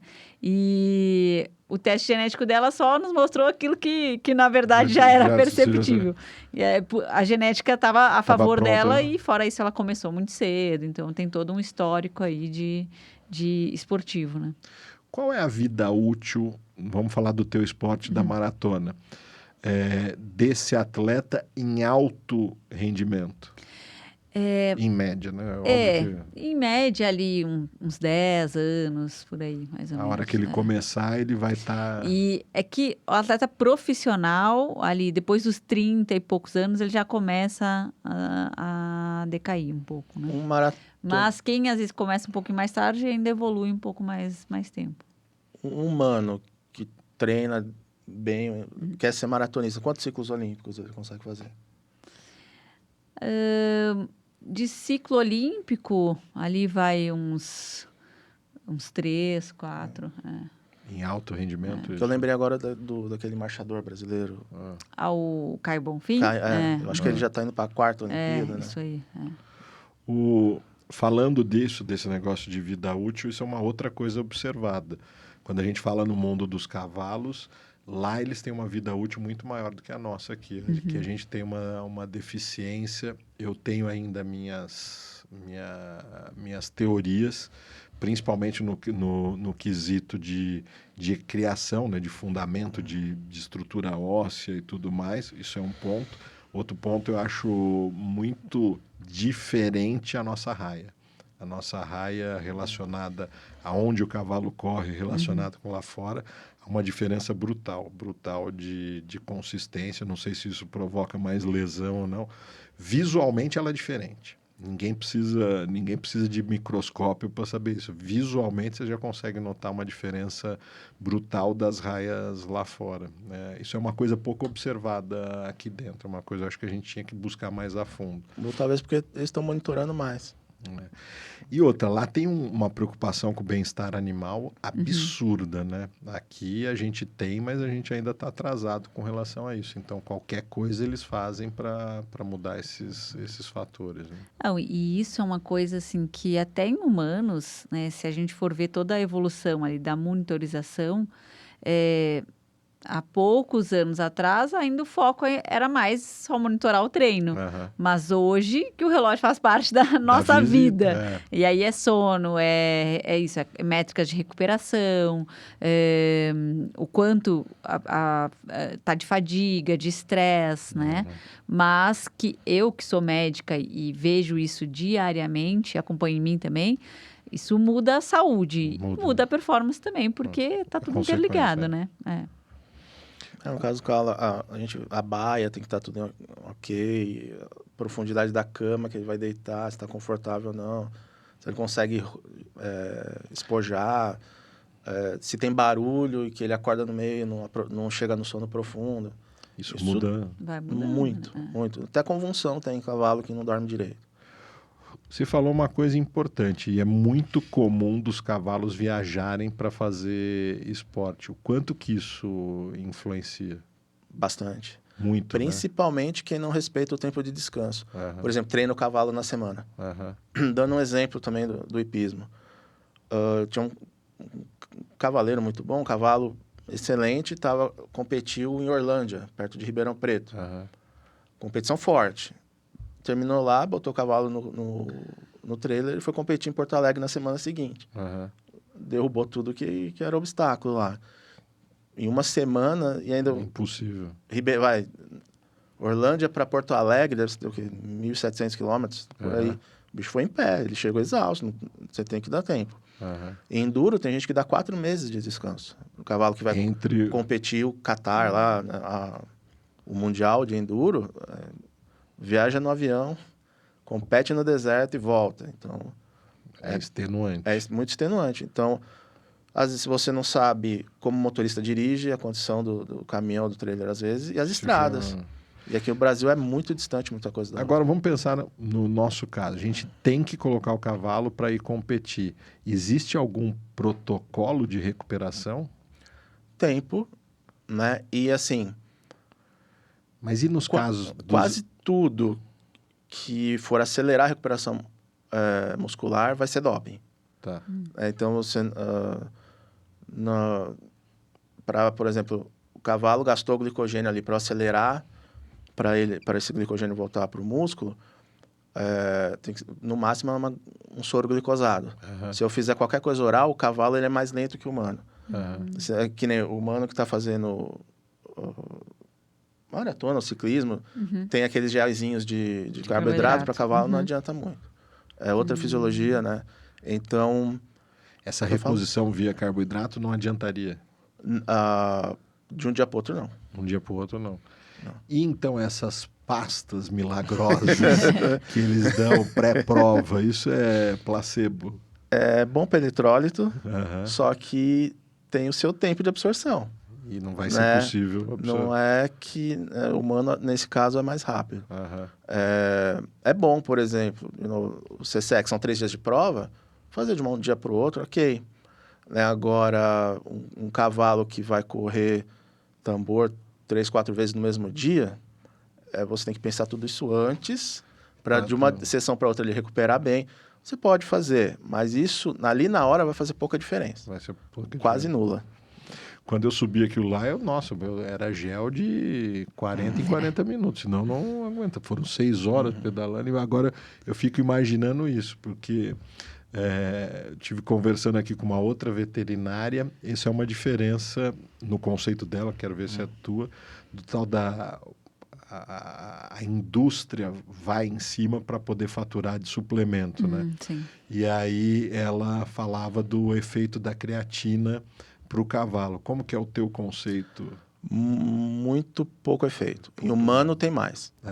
Foi exatamente o que ela defendeu, porque eu falei, é completamente válido para o humano e para o cavalo é a força da indústria.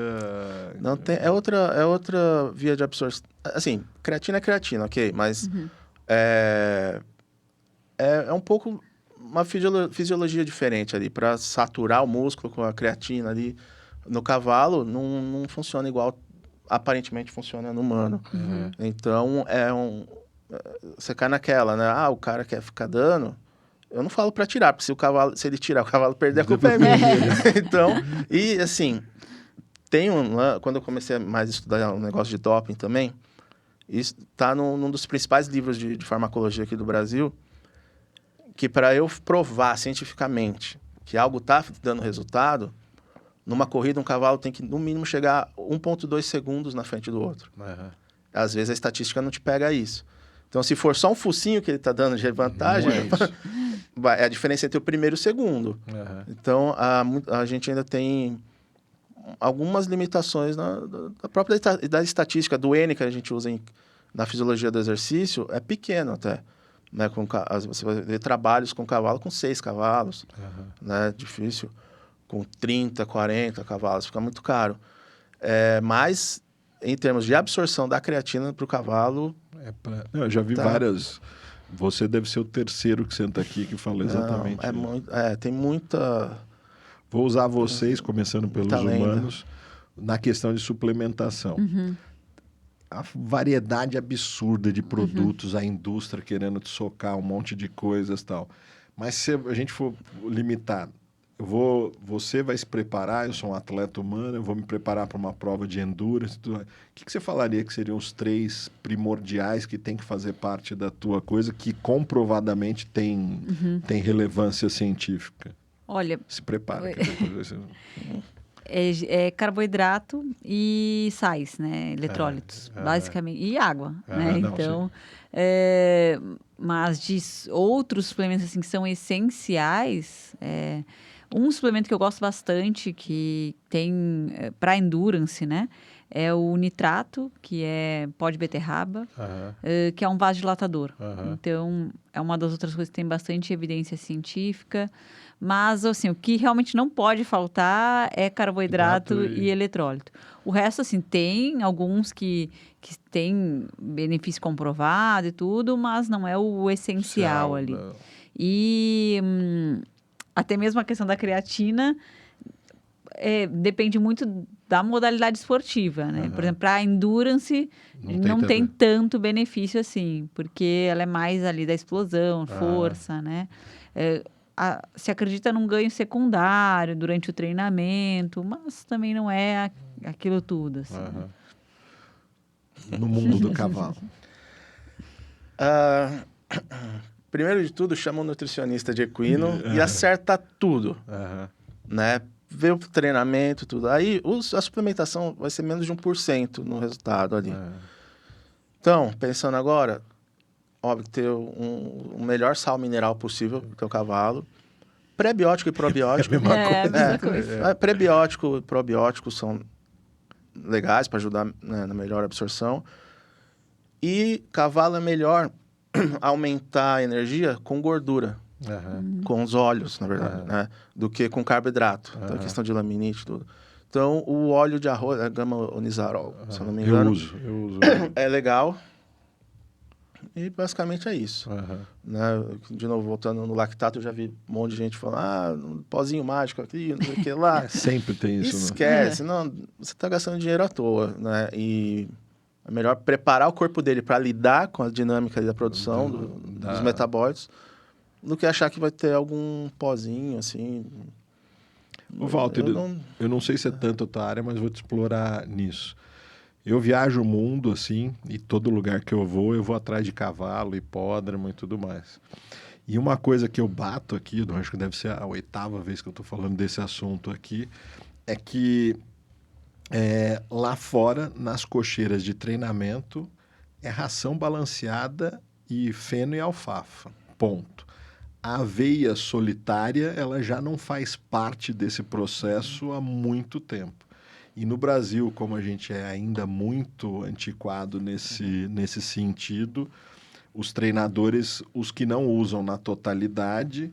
eles pegam um punhadinho de ração só para não falar que está dando só aveia e coisa, ou pegam uma ração que nasceu balanceada e adiciona a aveia dela e desbalanceia. Os zootecnistas devem ter infarto vendo isso. Eu tive uma observação muito interessante nesse sentido. Eu sou pró-ração balanceada. Atenção, fábricas de ração, por favor, entre em contato com o Pod Velocitar e aqui é talvez o melhor palco para vocês provarem a teoria.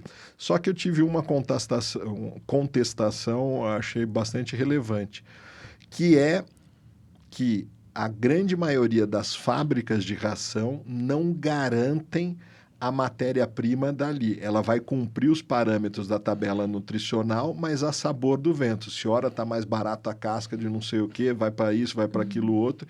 E essa flutuação da matéria-prima provocaria diferenças absurdas de absorção daquilo ali. Isso tem consistência? Faz sentido, faz sentido. Não sou nutricionista, tá? Não sou zootecnista, mas faz sentido sim, porque cada nutriente tem um valor biológico para cada espécie. Alguns aminoácidos, por exemplo, são essenciais para uma espécie e não para outra, né? Então, a matéria-prima faz todo sentido. Faz todo sentido falar isso, visto que a determinada matéria-prima pode não ter uma absorção legal para o cavalo, no caso que a gente está falando aqui.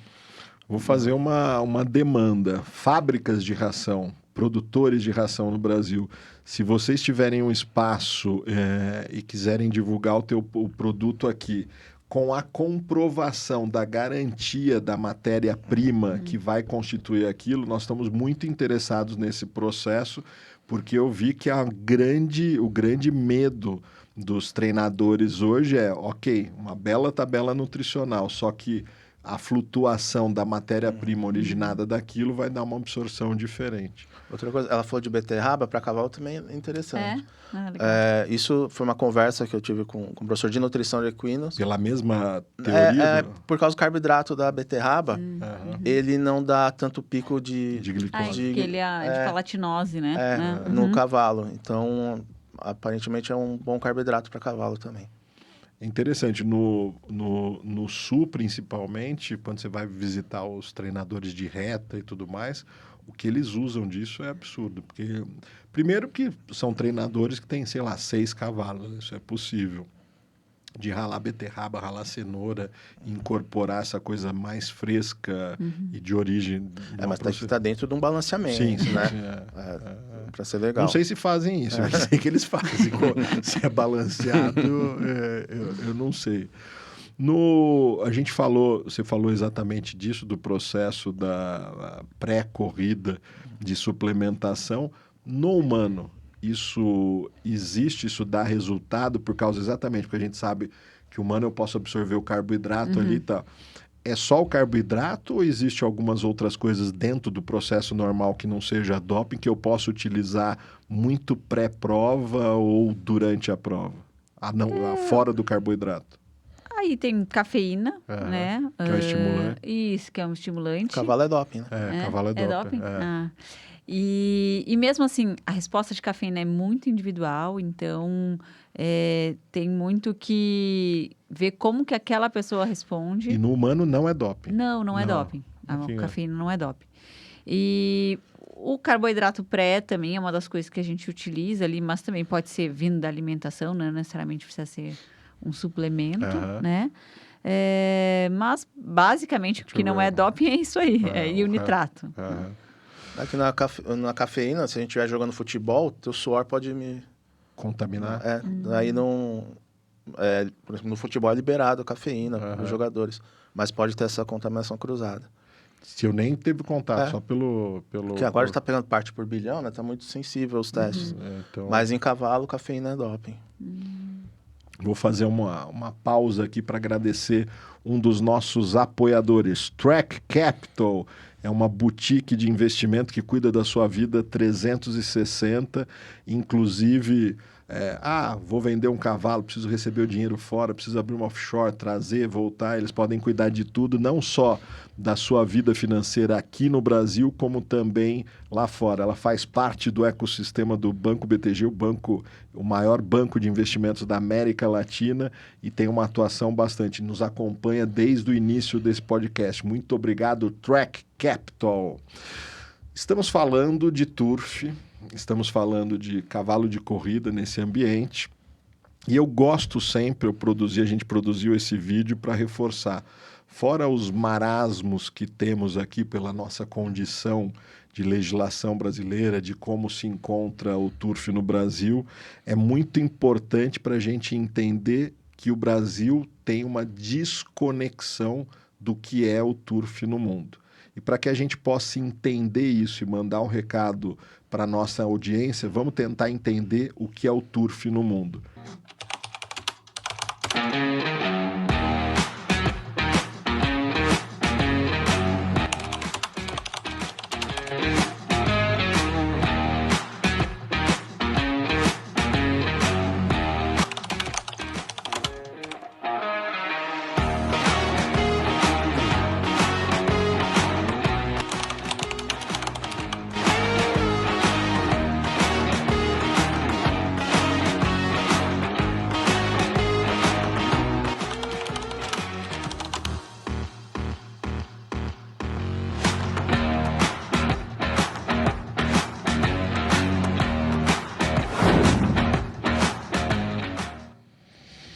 Eu lancei essa campanha, esse hashtag tá meio que viralizando, Turf is Global, porque a gente tem essa desconexão de achar que é um esporte, né, que possa não estar tão pujante, não é. A todo ano acabaram de se bater os recordes, preço, público, em todo lugar do mundo, por incrível que pareça, por causa dessa desconexão a gente não entende. O turf é uma das atividades que mais cresce no mundo inteiro. Os números de 2025 começaram a ser publicados. A primeira que publicou é a Inglaterra, recorde de público com relação a todos os anos anteriores. Então, bateu 5 milhões e pouco de público presencial. Austrália, preço dos cavalos cada vez mais caro, preço das coberturas. É um mercado extremamente pujante que a gente não tem essa consciência. E para quem não conhece, a Fórmula 1 do mundo do cavalo é o cavalo de corrida. Não existe nenhuma outra atividade que possa superar preço, prêmio e tudo mais que seja relacionado ao turf. Qualquer outra modalidade, no Brasil não, a realidade aqui é outra, ela fica abaixo do turf em relação prêmio, distribuição, tamanho de volume gerado na economia e tudo mais. Então, nós precisamos correr atrás desse prejuízo no Brasil. E a criação brasileira tem... Eu lembro, quando eu entrei na faculdade, tinha o dono da raia. Chamou muita atenção, eu também. Não, Glória de campeão. O mercado, Glória de campeão ganhou a Dubai World Cup. Hoje teve aqui na posição de vocês um dos principais agentes de cavalo brasileiros do mundo, Felipe, da Lopes Bloodstock, mora na Inglaterra há 20 tralalá anos. Hoje é o principal agente exportador de cavalos. Você tirou um craque aqui, apesar daqui o turf estar um marasmo em termos de energia. No dia seguinte ele está fazendo uma oferta para levar esse cavalo para Hong Kong, para os Emirados, para onde for. Então, a genética brasileira é muito importante. A gente tem uma desconexão em termos de prêmio, de prova e tudo mais. Por que você acha que tem isso no Brasil? Por quê? Nesse sentido, né? A resposta é fácil. Legislação. Nós não promovemos a entrada do capital privado nisso. Isso é tudo negócio, são empresas de capital aberto, você pode investir nelas na bolsa e tudo mais. Então, várias delas são negociadas em bolsa. E aqui no Brasil a gente tem um modelo muito parecido com o modelo do futebol. Então, são clubes, instituições que, pela legislação, não podem aderir ao lucro, então não pode ser de fins lucrativos. Como tal, você expulsou o investimento, expulsou a atividade e o capital privado disso, e a gente caiu no marasmo. Em todos os outros lugares onde essa atividade ela é aberta na iniciativa privada, o capital privado entra e conserta isso. Então, é um problema de legislação. A gente precisa lutar para que isso possa atrair da segurança jurídica para o capital privado estar aqui. Muito parecido do que pode acontecer, que está acontecendo com o futebol, com as SAFs, né? Então, com essa revolução que está acontecendo no futebol. Eu creio que possa acontecer algo semelhante no mundo do cavalo de corrida. Emprego, geração, recolhimento de impostos, em qualquer lugar do mundo isso é completamente aceitável. E o Brasil está desconexo nesse sentido. Mas vamos voltar ao assunto. Tipo, porque essa bandeira eu levanto ela forte. Deixar eu fico falando... E tem uma modalidade que eu só vi de longe, que é o steeplechase. Sou louco para ver ao vivo. É coisa de maluco. Montar um cavalo para aquilo. Então, podia ter aqui também, né? Não, tem muita coisa. O mercado, principalmente o mercado da corrida, tem muita coisa a desenvolver aqui. Ju, me fala um pouquinho, agora vou dar o espaço para vocês. A gente vai, de novo, dar o teu Instagram e tudo mais, mas quais são os serviços? Uma pessoa interessada, um criador de cavalo se empolgou, vou querer me enveredar nisso, como que as pessoas podem te acessar? O que você oferece? O que tem lá dentro do tua clínica, teu consultório? Bom, então eu sou médica cardiologista e eu faço consulta médica, né? E faço acompanhamento também dessa parte de medicina esportiva. Então, alguém que está num ciclo de treinamento, né? A gente faz toda a parte de avaliação esportiva, então com o teste ergospirométrico, que é o teste de VO2, que avalia tanto essa parte de saúde, que a gente conversou aqui antes, né? De check-up para saber os teus limites ali e se realmente está apto a fazer uma atividade de alta intensidade. E junto a esse teste, ele também individualiza toda essa parte de zonas de treino, de frequência cardíaca, né? Então, esses são as principais frentes que eu trabalho hoje, tanto de acompanhar como dessas avaliações. Mas eu sou um sedentário, resolvi começar. Eu tenho que te procurar, né? Se não for você, alguém com a tua especialidade. Sim. Eu atendo muitos pacientes que... Hoje eu falo... porque o teste ergospirométrico, ele era muito visto como um teste para atleta. E, graças a Deus, até a informação, as redes sociais estão difundindo isso mais. Porque ele é um exame que ele traz informações para qualquer pessoa. Então, hoje a gente faz teste em quem está começando e até mesmo no atleta profissional. Né? Faz em criança, que joga futebol, enfim. Então, todos eles a gente vai conseguir extrair informações que vão otimizar o treino, que também vão trazer uma segurança maior. E me fala como começou e como é esse teu relacionamento, que eu estou entrando no time agora de Connector da Garmin, mas como é esse teu relacionamento com a marca, que eu adoro há bastante tempo? Bom, eu sou usuária da Garmin desde que eu comecei a correr, então faz mais de 15 anos. Sempre fui fã da marca. Nesses anos aí, tive desde os primórdios dos modelos e é uma marca com uma durabilidade muito legal, né? Então, eu sempre usei Garmin, nunca usei outra marca para esse fim, assim, esportivo. E eu vi todo esse crescimento acontecer e hoje está essa coisa muito relacionada com a saúde. Então, a gente foi se aproximando ali por pessoas conhecidas, eventos, né? E aí, então, para mim é um orgulho ser uma conectora da Garmin e a gente faz eventos lá na loja também e isso conecta com comunidades ali envolvidas na corrida, envolvidas em saúde, né? Então, eu acho que todo mundo acaba ganhando. E a loja de Moema já está preparada, está com o Blaze Equine, já chegou. Eu, inclusive, vou buscar o meu amanhã lá, junto com o relógio, a gente vai fazer umas filmagens lá, mas eles estão todos preparados e agora, com esse lançamento que basicamente mundial, o Brasil vai estar mais, nesse mundo vai estar mais, você sabe o quanto que você sofreu para fazer. Finalmente, importação oficial. Me fala um pouquinho agora, você, eu não sei se é aberto por ser um professor público, como que as pessoas podem chegar, que tipo de serviço, se não é com você na universidade, a mesma coisa que a Ju falou? Só, assim, eu sou professor, mas de faculdade particular, né? Hoje em dia não sou de nenhuma faculdade pública e eu presto esse serviço também. Então, pode entrar em contato comigo pelo meu Instagram, pelo WhatsApp. Eu vou até qualquer lugar do Brasil, eu faço teste de frequência máxima, teste incremental, converso com o treinador, junto com ele, com a realidade do local, de pista, de mão de obra que ele tem, eu ajudo a montar um calendário, né? E ali as zonas que ele pode ir treinando.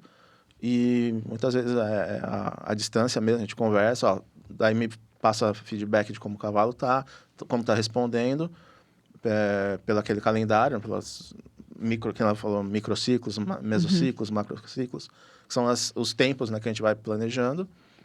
E esse serviço, ensino colegas veterinários que queiram aprender também, a gente conversa. Vamos falar de uma ensina. coisa que a gente está... Só falta alguns pontos para a gente poder acertar, mas muito provavelmente vai ter um curso, conta um pouquinho do que você preparou, e muito provavelmente deve acontecer no Jockey Club de Sorocaba, aberto a todos, gratuito, e isso deve acontecer, a gente deve anunciar em breve isso, mas me conta um pouquinho o que você preparou e o que vai ser esse curso. Então, esse curso vai ser um curso bem direto, não vai ser muita teoria, né, nada assim.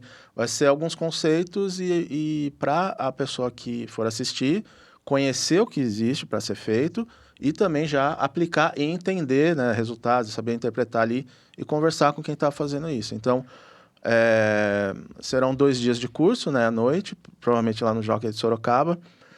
E vai ser isso, é um curso mostrando o que tem na medicina veterinária para treinar cavalo, né, com os instrumentos, como aplicar esses instrumentos e montar os protocolos de treinamento. A coisa mais importante para a gente ter uma boa adesão, desmistifica, porque senão as pessoas, eu vejo ainda mais a velha escola, não estou falando de tudo, porque esse curso vai ser aberto não só aos treinadores de Sorocaba, treinadores de São Paulo, de polo, tambor, o que fosse, vão poder ir lá e poder usufruir disso, mas desmistifica isso, que eu acho que é bastante treinador, importante. Criador, cavaleiro, veterinário, estudante de veterinária, quem quiser vai estar lá aberto para a gente conversar sobre.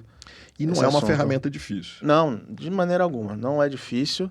Na medicina veterinária ela é relativamente nova, né, entrando a campo agora, mas não é difícil e tem um resultado excelente, né? Eu tenho cavalos que eu fui começar a atender por lesão e desde que a gente começou a monitorar, não teve mais recidiva. E lesão tem sido mole, chata de tratar. Determinando as zonas de treinamento de maneira simples, você garante que menor recidiva, mais tempo de cavalo competindo, treinando, menos tempo de cavalo parado. Então, ainda bem, a Garmin chegou agora com oficialmente com o instrumento aqui para a gente usar, né? E tomara que o povo comece a aplicar isso mesmo. A ideia desse curso é mostrar isso para todo mundo sair aplicando no dia a dia. Entre em contato ou comigo, com o Walter, a gente provavelmente, quando esse episódio subir no ar, a gente já vai ter essa definição de data e curso, vai ser agora, no primeiro semestre, muito provavelmente no Jockey Club de Sorocaba, vai ser que vai estar encabeçando e acolheu isso com bastante interesse de se manter uma instituição bastante atualizada e oferecer essa informação para todos. O papo é bom, precisa voltar, já estamos batendo quase 2 horas de papo, não tem, acho que a lista é gigantesca se eu fosse fazer mais pergunta. Ia pedir para vocês as considerações finais e a gente se vê em breve, em outro momento, em outros bate-papos. Ju, você primeiro. Eu sou fã da monitorização em saúde, então eu acho que a gente só tem a ganhar com esses dados e com certeza o treinamento aí em cavalos vai ter um salto aí com essa chegada aí da Garmin. Então, acho que essa é a minha consideração, que a gente já viu todo esse ganho nos humanos, tanto de saúde como de performance, e agora... Eu falei até para eles, eu falei, eu quero um para minha cachorra. A gente já testou cachorro, né? Eles falaram que tem, mas que ainda não chegou. Já colocamos um cachorro na esteira de cavalo. Você vai ser convidado, quer dizer, vai ser não, já está convidado quando iniciar as corridas no Jockey lá de Sorocaba. Eu te envio um convite das corridas interessantes que tem para você poder ir lá e conhecer esse universo que é muito semelhante ao legal. teu. Walter. Obrigada. Bom, obrigado pelo convite. É um prazer. Fico muito feliz de ter esse espaço para falar do que eu gosto e de que eu quero espalhar cada vez mais, né? Fazer do mesmo jeito que começou a odontologia, começou a fisiatria, tudo. Eu quero agora espalhar a fisiologia do exercício, né? Deixar mais científico o negócio e fazer isso. Espalhar, garantir bem-estar. Aí só uma coisinha também, antes. Pessoal que monta também é atleta, tem que fazer né, as avaliações, Amazona, Cavaleiro, tudo, jockey, tem que também fazer as suas Tá com o check-up em avaliações, dia, seus treinamentos específicos, para estar tudo em ordem. O João teve aqui, esse jockey super reconhecidíssimo mundialmente e tudo mais. E aí a conclusão já era, mas ele deixou claro: não existe atleta que não conviva com a dor. E ele pegou e falou assim: eu convivo, porque as pessoas acham que um jockey não é um atleta. E que ele fica ali em cima e que é muito Que é fácil. tranquilo. Mas são, sei lá, 8, 10 corridas no dia de 2 minutos naquela posição. Pensando. E aí ele contando, ele passou um tempo aqui contando de todas as suas peripécias para poder conviver com isso e ver. Exatamente, ele pegou e falou... O pessoal bem condicionado se recupera mais rápido de lesão. Então tem que pensar também em quem está montando. Não, imagina, os jockeys têm um problema de peso. Alguns deles no passado usavam Lasix para poder... Nossa. Imagina você ter que tomar decisão e tá meio zonzo em cima ali Desidratado. desidratado em cima de um cavalo. Meu, loucura máxima, né? Risco. Nos vemos em breve, certeza. provavelmente em Sorocaba, no curso que você vai dar falando sobre fisiologia, monitoramento e tudo mais. Gente, obrigado mais uma Obrigada. vez. Esse é o Pod Velocitar, a casa do cavalo de corrida. Se tem histórias boas, elas serão contadas aqui. Tchau, até semana que vem.